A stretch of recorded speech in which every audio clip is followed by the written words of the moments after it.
Hello mga ka-taste buds, ngayon ay magluluto kami ng dynamite. So ito mga ka-taste buds yung gagamitin namin. So bumili kami ng 3 tanda. So sa isang tanda, meron yung 10 pirasong balat. So 3 yan, 30.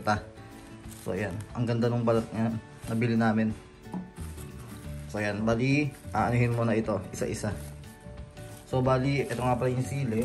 So ang total nito ay mga nasa 20 piraso. Sinobrahan na namin para kung sakali yung balat ay ano, diba? Buds, ito yung sili na gagamitin namin. Ayan. So medyo ano dito, madami-dami, 20 piraso kung tulad ng sinabi ko kanina. So gagawin naman natin ito, lilinisin muna natin ito at hihiwaan at tatanggalan ng buto. Kung gusto niyo na mas maanghang, huwag yung tanggalan ng buto.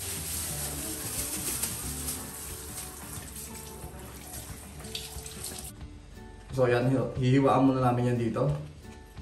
Yan, ganyan yung paghiwa. Pero syempre depende na din sa inyo yan. Then, tatanggalin nyo yung pinaka-buto na yan. Kung hindi kayo tinatabla ng anghang, pwede kayo hindi na gumamit ng plastic o kaya ng kutsara. Pero mas better gumamit kayo ng protection. Gumamit kayo ng, kung meron kayo hand gloves, mas maganda. O kaya kutsara, pantanggal ng buto. Pero gumamit tayo ng kutsara.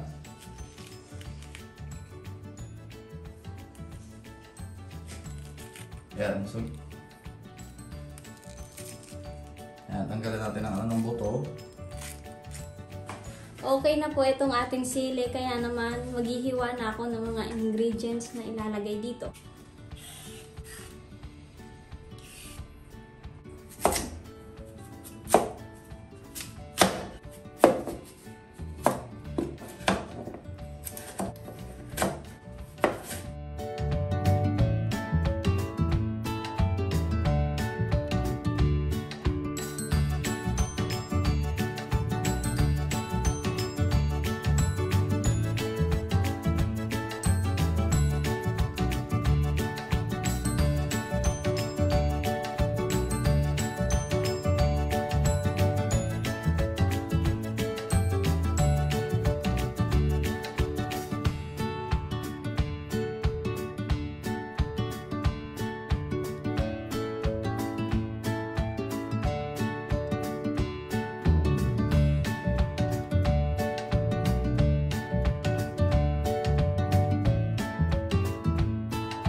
So ito guys, ayan, piniprepare naman natin ang cheese.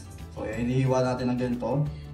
Ayan, nasasakto sa dami ng ating sili. So ayan, ganyan kahaba. Pero syempre depende na sa inyo. Pwede nyo ganyan rin, halo nyo doon mamaya sa hahaluin nating mixture. So ayan o. So bali ang ginamit namin cheese dito yung isang pirasong malaki na din. So ito, yung ganyan size. So ilalagay muna natin yung carrots po unti-unti. Baka sumobra tayo. Sibuyas, bawang. Ang ating ginig.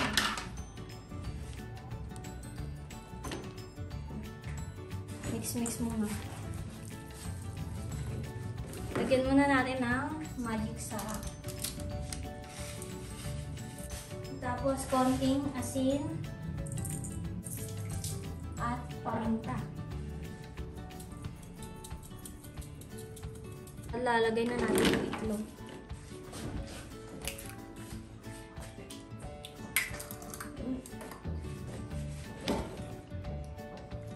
Dalawa yung laman ng itlog.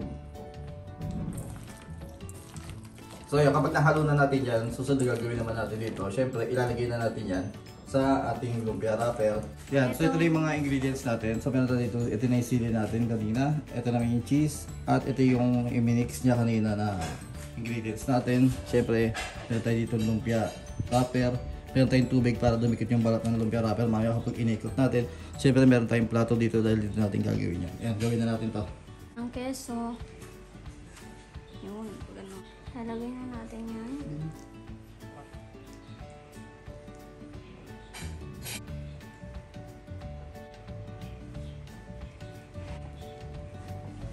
Dito lang yung sa... So ganito yung magiging itsura niya, okay? So ayan, ganda niya. At saka ang gaganda ng mga siling na nabili namin, ang hahaba.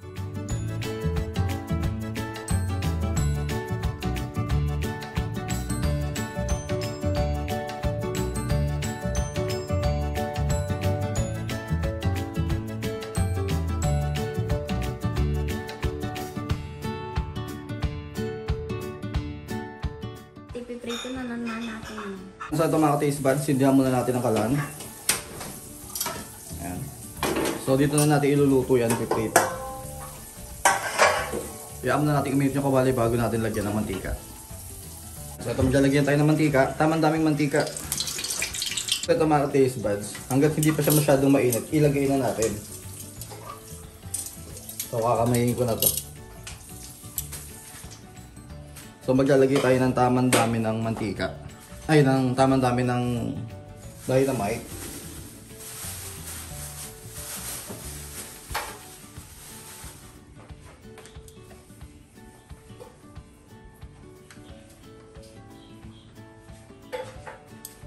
Ayan o. Ayan, kukuluan na rin kaagad. Papainit na kasi. So habang papainit pa lang yung mantika, nilagay ko na siya kaagad. So lulutuin natin yan sa mahinang apoy.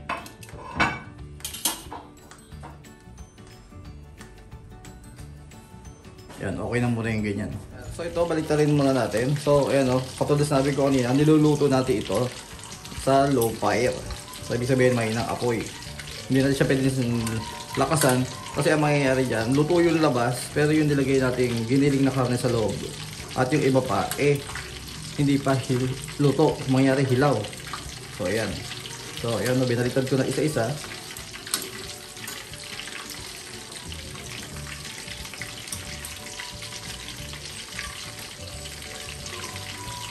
Ang bango. Ayan, so ito mga taste buds, luto na. Tignan nyo pagkakaluto. Napakaganda. Diba? So ilalagyan na natin yan dito sa lalagyan ng strainer.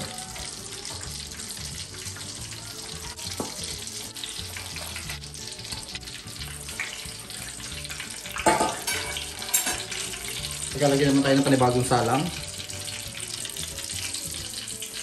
Ganun kadami ulit.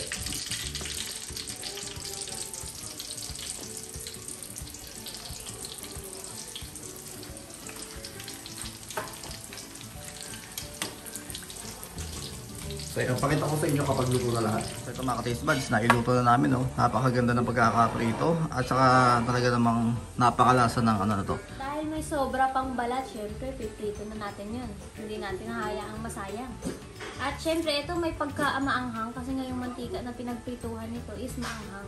Kaya naman yung matitirang mantika na pagpiprituhan o lulutuan ni pasunod, dapat maanghang yung lulutuin nyo. O bagay sa magiging maanghang. Kasi nga maanghang na yung mantika niya. Ang pangit nung nagluluto ka ng ano tapos hindi ka pala mahilig sa maanghang. Ito tignan niyo yung crispy oh. Di ba? Dinig-dinig. Tikman na natin to. Sarap ba to?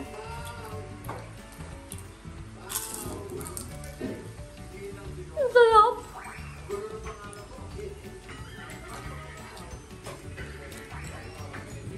Ang anghang. Ang anghang. Magluto na kayo nito. Promise ang anghang. Subscribe.